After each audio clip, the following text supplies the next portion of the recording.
First reaction देखो गौरव जी, ਅਸੀਂ ਸ਼ਾਂਤਮਈ ਤਰੀਕੇ ਦੇ ਨਾਲ ਅੰਦੋਲਨ ਕਰ ਰਹੇ ਹਾਂ ਤੇ ਸ਼ਾਂਤਮਈ ਇਸ ਨੂੰ ਵਿਰੋਧ ਕਰਦੇ ਹਾਂ ਜੀ, ਠੀਕ ਹੈ ਨਾ। ਔਰ ਪਹਿਲੇ ਦਿਨ ਤੋਂ ਅਸੀਂ ਐਲਾਨ ਕਰਿਆ ਹੋਇਆ ਵੀ ਅਸੀਂ ਇਹਨਾਂ ਦਾ ਵਿਰੋਧ ਕਰਾਂਗੇ। ਇਹ ਭਾਜਪਾ ਦੇ ਜਿਹੜੇ ਆਗੂ ਨੇ ਇਹਨਾਂ ਨੂੰ ਰੁਕ ਜਾਣਾ ਚਾਹੀਦਾ। ਇਹ ਕਿਉਂ ਪਿੰਡਾਂ ਵਿੱਚ ਵਰਦੇ ਨੇ, ਕਿਹੜੀ ਗੱਲ ਤੋਂ ਇਹ ਉਹਨਾਂ ਨੂੰ ਉਤਸ਼ਾਹਿਤ ਕਰਦੇ ਨੇ ਕਿ ਇਹ ਲੋਕ ਸਾਡਾ ਵਿਰੋਧ ਕਰਨ, ਇਹਨਾਂ ਦੀ ਬਦਨਾਮੀ ਹੋਵੇ।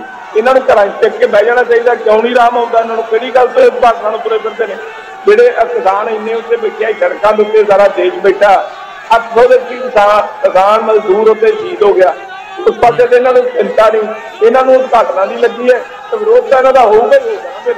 ਪਹਿਲਾਂ ਇਹਨਾਂ ਨੂੰ ਹੱਲ ਕਰਨਾ ਚਾਹੀਦਾ ਹੈ, ਫਿਰ ਇਹਨਾਂ ਨੂੰ ਉਸ ਘਟਨਾ ਵੱਲੇ ਨਿਕਲਣਾ ਚਾਹੀਦਾ ਤਾਂ ਲੋਕ ਨਿਕਲ ਜਾਣਗੇ, ਨਹੀਂ ਤਾਂ ਲੋਕ ਵਿਰੋਧ ਇਹਨਾਂ ਦਾ ਕਰਦੇ ਰਹਿਣਗੇ। ਨਹੀਂ ਤੁਹਾਨੂੰ ਲੱਗਦਾ ਕਿ ਠੀਕ ਹੋਇਆ ਇਹ ਜਿਹੜਾ ਵਿਰੋਧ ਹੋਇਆ? ਨਹੀਂ ਦੇਖੋ, ਕਿਸੇ ਨੂੰ ਸੱਟ ਫੇਟ ਲਾਉਣੀ, ਹਮਲਾ ਉੱਤੇ ਕਰਦੇ ਰਹੋ, ਮਾੜਾ ਵਿਰੋਧ ਕਰਨਾ ਸਾਡਾ ਲੋਕਤੰਤਰ ਤਰੀਕੇ ਦੇ ਨਾਲ ਸਾਡਾ ਹੱਕ ਵਿਰੋਧ ਕਰਨਾ ਕਿ ਅਸੀਂ ਕਿਸੇ ਨੂੰ ਸੱਟਾਂ ਨਹੀਂ ਮਾਰਦੇ, ਕਿਸੇ ਦੀ ਗੱਡੀ ਨਹੀਂ ਤੋੜਦੇ। ਗੱਡੀ ਤੋੜਨਾ ਗਲਤ ਹੈ ਬਿਲਕੁਲ। ਵਿਰੋਧ ਕਰਨਾ ਸਾਡਾ ਲੋਕਤੰਤਰ ਢੰਗ ਦੇ ਨਾਲ ਸ਼ਾਂਤਮਈ ਤਰੀਕੇ ਦੇ ਨਾਲ ਸਾਡਾ ਹੱਕ ਬਣਦਾ ਹੈ, ਉਹ ਅਸੀਂ ਕਰਦੇ ਰਹਾਂਗੇ। ਪਰ ਕਿਵੇਂ ਕੰਟਰੋਲ ਹੋਏਗਾ? ਦੇਖੋ ਤੁਹਾਡੀ ਕਾਲ ਦੇ ਉੱਤੇ, ਐਸਕੇਐਮ ਦੀ ਕਾਲ ਦੇ ਉੱਤੇ ਵਿਰੋਧ ਪ੍ਰਦਰਸ਼ਨ ਹੁੰਦੇ ਨੇ ਤੇ ਜਦੋਂ ਹਿੰਸਕ ਹੋ ਜਾਵੇ ਜਾਂ ਫਿਰ ਕਿਸੇ ਦੀ ਗੱਡੀ ਭੰਨ ਦਿੱਤੀ ਜਾਵੇ ਤਾਂ ਤੁਸੀਂ ਕਿਨਾਰਾ ਨਹੀਂ ਕਰ ਸਕਦੇ ਨਾ। ਕਿਵੇਂ ਕੰਟਰੋਲ ਹੋਏਗਾ ਇਹ? ਦੇਖੋ ਲਗਾਤਾਰ ਬੀਜੇਪੀ ਦੇ ਨੇਤਾ ਕਹਿੰਦੇ ਕਿ ਤੁਹਾਡਾ ਕੰਟਰੋਲ ਨਹੀਂ ਹੈ ਇਸ ਦੇ ਉੱਤੇ।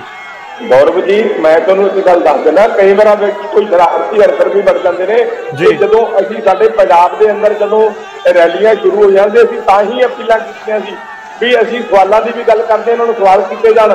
ਜਦੋਂ ਲੋਕ ਰੈਲੀਆਂ ਕਰਨ ਵਾਸਤੇ ਨਿਕਲਦੇ ਨੇ, ਉੱਥੇ ਵਿਰੋਧ ਸ਼ੁਰੂ ਹੁੰਦਾ ਹੈ, ਉੱਥੋਂ ਫਿਰ ਗੱਲ ਦੂਰ ਤੱਕ ਪਹੁੰਚ ਜਾਂਦੀ ਹੈ। ਲੋਕ ਇੱਕ ਦੂਜੇ ਦੇ ਸਿਰ ਪੜਨ ਤੱਕ ਜਾਂਦੇ ਨੇ। ਭਾਈਚਾਰਕ ਸਾਂਝ ਜਿਹੜੀ ਉਹ ਖਤਮ ਹੁੰਦੀ ਹੈ। ਤਾਂ ਹੀ ਇੱਥੇ ਅਸੀਂ ਰੋਕਣ ਦਾ ਯਤਨ ਉਦੋਂ ਵੀ ਕੀਤਾ ਸੀ ਤੇ ਹਰਿਆਣੇ ਦੇ ਵਿੱਚ ਵੀ ਇਹਨਾਂ ਨੂੰ ਇਸੇ ਤਰ੍ਹਾਂ ਕਰਨਾ ਚਾਹੀਦਾ, ਬੰਦ ਕਰਨੇ ਚਾਹੀਦੇ ਨੇ ਇਹੋ ਜਿਹਾ ਪ੍ਰੋਗਰਾਮ। ਜਿੰਨਾ ਚਿਰ ਇਹ ਅੰਦੋਲਨ ਖਤਮ ਨਹੀਂ ਨਾ ਹੁੰਦਾ, ਉਹਨਾਂ ਚਿਰ ਬਿਲਕੁਲ ਇਹਨਾਂ ਨੂੰ ਕਿਸੇ ਪਾਸੇ ਵੀ ਜ਼ਿਆਦਾ ਇਹੋ ਜਿਹੇ ਪ੍ਰੋਗਰਾਮ ਜਿਹੜੇ ਉਦਘਾਟਨ ਕਰਨਾ ਜਾਂ ਜੇ ਕਰਨਾ ਉਹ ਕਰਨਾ ਨਹੀਂ ਕਰਨਾ ਚਾਹੀਦਾ।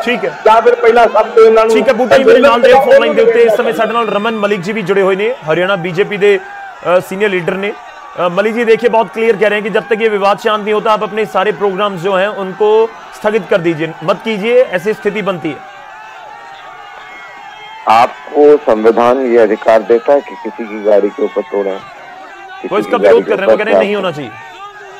नहीं, ये किसान मोर्चा हर जब पहले बोलेगा कि जी झंडा डंडा लेकर चले जाओ, जब डंडा बरसाते हैं तो बोलते हैं हमने नहीं बोला था जी। ये सारे के सारे राकेश टिकैत जैसे लोग जो हैं ये दर्शा रहे हैं ये लोग कोई किसान नहीं है, ये राजनीतिक गुंडे हैं। ये राजनीतिक गुंडे हैं जो गुंडागर्दी दिखा रहे हैं। मैं बार बार एक चीज पूछता हूँ, गौरव जी पूछो, राजनीतिक लोग गुंडे उन्होंने आप ये मन रहे ने, मतलब ये गुंडे ने सारे, ये कह रहे हैं। देखिए बूटा सिंह जी, आप जिन लोगों की गुलामी करते हैं, जिनसे पैसे लेके ये धरना कर रहे हो ना, ये सब वो लोग हैं जो आप जिनकी बात कर रहे हो। हम आपसे ये पूछते हैं और आज बहुत स्पष्ट रूप से ये पूछता हूं मैं आपसे कि आप मेरे को ये बताइए कि संयुक्त किसान मोर्चा ने बुक्स ऑफ अकाउंट रखी हुई है? कहाँ से पैसा आ रहा है, क्या हो रहा है, कहाँ से रसद आ रही है? रखी हुई है books of account? Malik ji मेरी बात सुनिए। लंगर नहीं रखी हुई है सर। लंगर जो साधु संत हैं वो सर, आपके किसी व्यक्ति ने बुक ऑफ अकाउंट नहीं रखी हुई है। इतना बड़ा मोर्चा चलाने के लिए बुक ऑफ अकाउंट रखनी चाहिए। कहाँ से हो रहे हैं खर्चे? मेरी बात सुनिए। अब मैं आपको एक और चीज बताता हूँ, सुनिए। अब आप बात आराम से सुने। हम कहीं भी जाएं, कुछ भी करें, आप हमारे फ्रीडम ऑफ एक्सप्रेशन के ऊपर अगर प्रहार करते हैं तो प्रतिकार अगर किसी ने कर दिया तो फिर उस दिन रोइएगा नहीं। नहीं, हम कब कहाँ रोएंगे, कैसे रोएंगे? क्योंकि अगर आप जो स्थिति पैदा करने की कोशिश कर रहे हो वो ये चाह रहे हो कि प्रतिकार जनता आपका करे और उसके बाद नाखून कटा के आप लोग दूसरों की मौत पे तांडव करके अपने आप को नेता साबित करें। नहीं, बिल्कुल आप मत करें ऐसे काम। बात सुनिए, मेरी बात सुनिए मलिक जी, मेरी बात सुनिए। आज तुम कानून खत्म कर दो, हम वापस आ जाएंगे। क्यों खत्म कर दें? आप ये बताइए, आपको अगर है इतना तो मैं आज आपको चैलेंज करता हूँ बूटा सिंह जी और आपके पूरे संयुक्त किसान मोर्चा को, आप सुप्रीम कोर्ट है ना इस देश का सबसे बड़ा, चलो वहां पे उस पंचायत में बैठ जाते हैं, करिए बात, करिए तथ्यों के साथ बात। ये पार्लियामेंट में कानून पास हुए हैं, पार्लियामेंट इसको कैंसिल करूंगा, पार्लियामेंट में होगा सर। सुप्रीम कोर्ट को ये अधिकार है कि वो जनता की बात सुनते हुए किसी भी कानून के ऊपर अपना पक्ष रख सकती है और सरकार को उसका जवाब देना पड़ेगा। उसी सुप्रीम कोर्ट ने 1.5 साल के लिए कानून स्थगित करती है। जब 1.5 साल के लिए कानून स्थगित है तो आप इस तरीके के माहौल क्यों बनाते हैं कि जनता और लोगों के चुने नुमाइंदों के बीच में आपके लिए ऐसी भावना लगे कि ये लोग किसान नहीं, ये गुंडे वहशी लोग हैं जो आके इस प्रकार की उपद्रव मचाने की बार बार कोशिश करते हैं, जैसे 26 जनवरी को हुआ, जैसे बार बार आप लोग करते आ रहे हैं। मैं ये बार बार आपसे पूछना चाह रहा हूँ, आप संवैधानिक तरीकों को, जो प्रदर्शन के संवैधानिक तरीके हैं, आप उसको क्यों बार बार छोड़ते हैं? बल्कि मेरी बात सुनिए, तुम बोलते हैं 1.5 साल के लिए होल्ड पर पा दिए हैं, ठीक है ना, तो इसको खत्म क्यों नहीं करते? होल्ड पर पा दिए लागू, तुम बोलते हैं नहीं हुए, फिर इसको खत्म कर दिए, हम जाएं और 1.5 साल के बाद क्या भरोसा है फिर शुरू हो जाएंगे, फिर यहाँ आएंगे तुम्हारे। आपको क्या तकलीफ है? आप ये बताइए कि अगर आज के दिन में क्या होगा, अगर एक बारी को मैं आपसे एक साधारण बात कर रहा हूँ कि अगर ये 3 कानून जो हैं अगर गलत हैं तो देश भी देखेगा, प्रदेश भी देखेगा, हमारी दोबारा सरकार नहीं आएगी, है ना। आप लोग बदल भी सकते हो उसके बाद सरकार, लेकिन अगर ये किसान के फायदे की बात हुई जी तो उससे आपको क्या आपत्ति होनी चाहिए? नहीं होनी चाहिए ना। चलो मलिक जी, इस पॉइंट से तो बहुत आगे बात बढ़ चुकी है। तुम तो पहले से ही मार रहे हो, हम इसको किसानों के लिए गलत मार रहे हैं कि ये कानून गलत नहीं।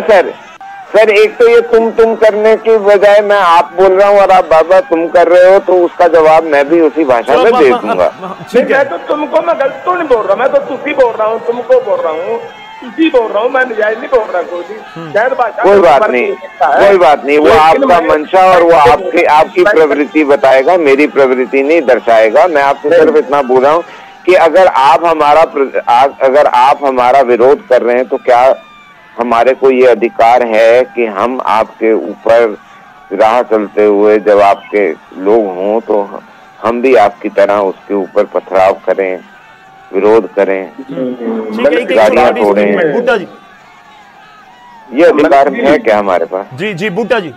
बल्कि जी देखो, तुम पथराव की बात करते हो, गिरी में क्या हुआ, गाड़ियां चाड़ के किसानों को कुचल दिया, तुम्हारे आगू बोल रहे हैं हम 2 मिनट में खत्म कर देंगे, उनको कुछ नहीं रहा। तो ये मेरे को बताओ ना, एक मिनट लखीमपुर खीरी की बात करने वाले, आप ये बताओ, वो लोग तो जेल में हैं, जिनके ऊपर आरोप लगा कि जी वो हो सकते हैं, वो पकड़े गए, उनके ऊपर मुकदमा चल रहा है। मैं आपसे ये पूछता हूँ कि आपके जो मंच था उसके बाहर एक दलित की हत्या कर दी जाती है, उसको टुकड़े टुकड़े कर दिया जाता है और आप लोगों को दिखा तक नहीं, आप लोगों को आभास नहीं हुआ। आपके मंचों में आपकी जगह पे रेप हो जाते हैं, आपको दिखता नहीं है। आपके यहाँ लोगों के ऊपर पेट्रोल डाल के जला दिया जाता है, आपको दिखता नहीं है। कितने संवेदनहीन लोग हो। ठीक है बूटा जी, मलिक जी उनको तो सम्मान कर रहे हैं, तुम्हारे मंत्री सम्मान कर रहे हैं उनको, तुम्हारे मंत्री उनको। चलो ठीक है, पॉलिटिकल भी हो जाता मुद्दा था, ये किमें सुलझेगा। मैं माफी चाहना विचाले रोक रहे हैं। शुक्रिया रमन जी, धन्यवाद ਤੁਹਾਡਾ भी, बूटा जी ਤੁਹਾਡਾ भी धन्यवाद। उम्मीद है कि ਜਿਹੜੀ ਗੱਲਬਾਤ ਹੋਈ ਹੈ ਉਹ ਅੱਗੇ ਵੀ ਹੋਵੇ, ਅੱਗੇ ਉਹ ਚਾਹੇ ਸੰਯੁਕਤ ਕਿਸਾਨ ਮੋਰਚੇ ਦੇ ਵਿੱਚ ਹੋਵੇ ਜਾਂ ਬੀਜੇਪੀ ਆਗੂ ਆਪਣੀ ਪਾਰਟੀ ਪੱਧਰ ਦੇ ਉੱਤੇ ਕਰਨ। ਲਗਾਤਾਰ ਸਾਡੀ ਨਿਊਜ਼ 18 ਪੰਜਾਬ ਦੀ ਇਹੀ ਕੋਸ਼ਿਸ਼ ਹੈ कि असी किसानां ते बीजेपी आगुआं नूं एक स्टेज दे उत्ते लैके आईए ते कोई ना कोई हल निकले, गल दे नाल ही हल निकलेगा, उसदी साडी भी कोशिश है।